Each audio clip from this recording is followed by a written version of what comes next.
Hello students, welcome to maths class. I am Shilpa, your maths teacher is again with you. Students, in last class we have completed our exercise 5.7. In this class we will complete our exercise 5.8. So let's start from question number 1. Question number 1 is examine whether the following are polygons.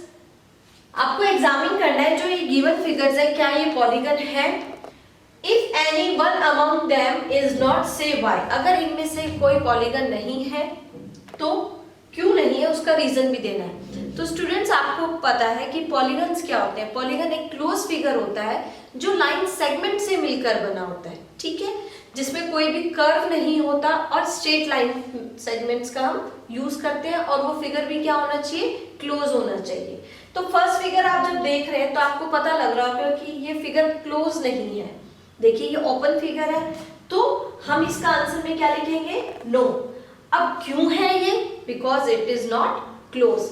Line segments का तो use हो रहा है, ये छोटे छोटे line segments ही हैं, but ये फिगर क्लोज नहीं है तो हम लिखेंगे no, it is not closed, क्योंकि ये क्लोज नहीं है फिगर. अब क्लोज नहीं है तो हमारा ये पॉलीगन नहीं हो सकता.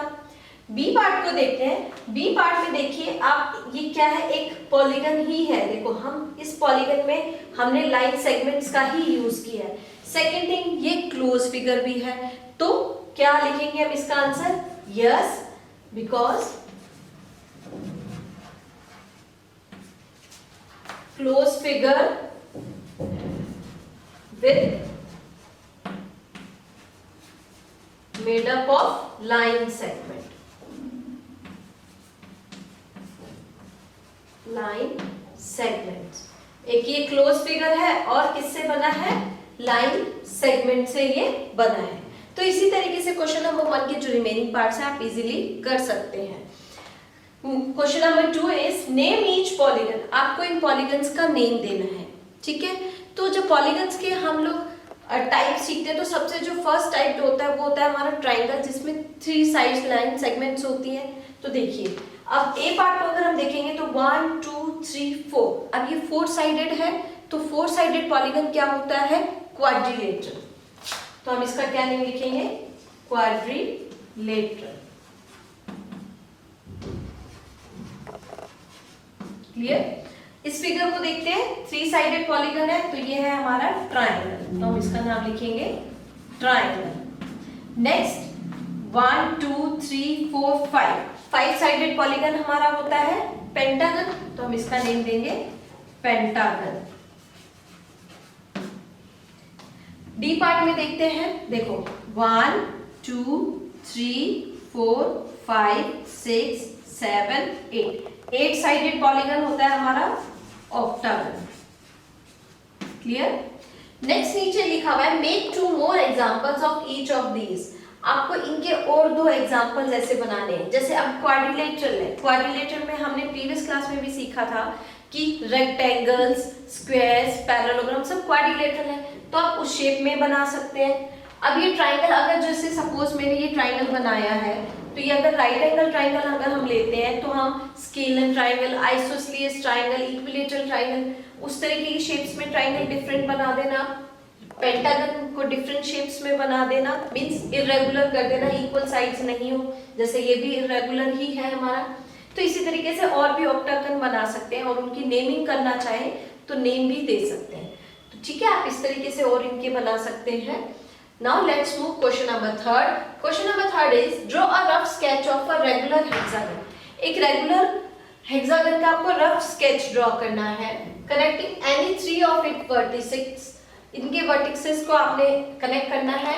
ड्रॉ अ ट्राइंगल, एक ट्राइंगल ड्रॉ करना है और identify the triangle of type, identify the type of triangle you have drawn. और जो ट्राइंगल आप बना रहे हैं उसका आपको नेम बताना है और आपको उसको आइडेंटिफाई करना है कि किस तरीके का ट्राइंगल है.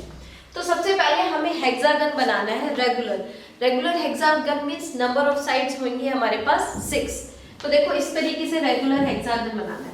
बेटा ये एक रफ स्केच है, इसमें कोई वो कंपलसरी नहीं है कि आपका मेजरमेंट इक्वल हो, हम इसको रेगुलर ही मानकर चल रहे हैं. सपोज हमने इस हेक्सागन की लेबलिंग कर दी A B C D E F। तो देखो इस क्वेश्चन को कैसे सॉल्व करेंगे। रेगुलर हेक्सागन क्या है हमारे पास, रेगुलर हेक्सागन हम लिखेंगे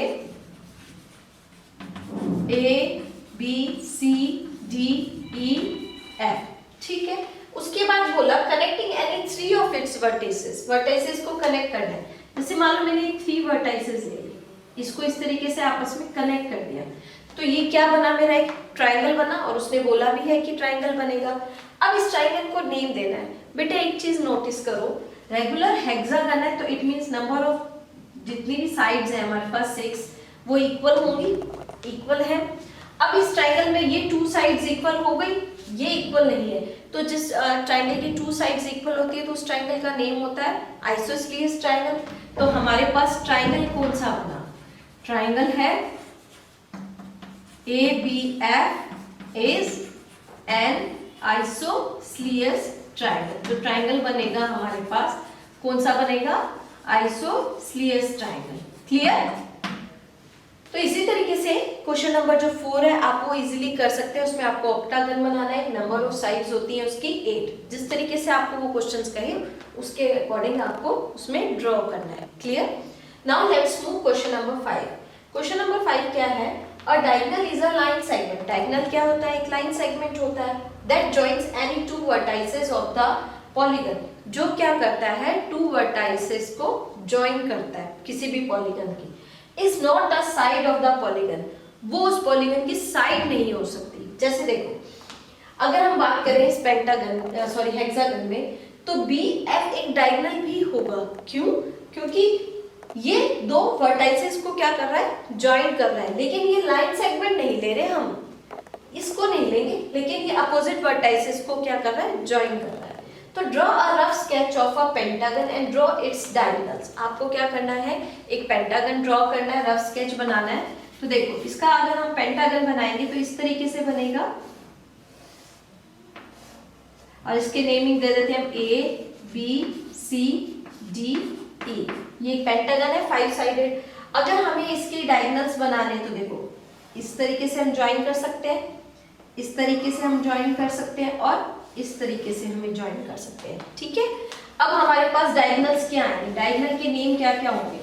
तो डायगोनल्स है हमारे पास A से D, BD और CD। तो ये क्या बनेंगे हमारे डायगोनल्स।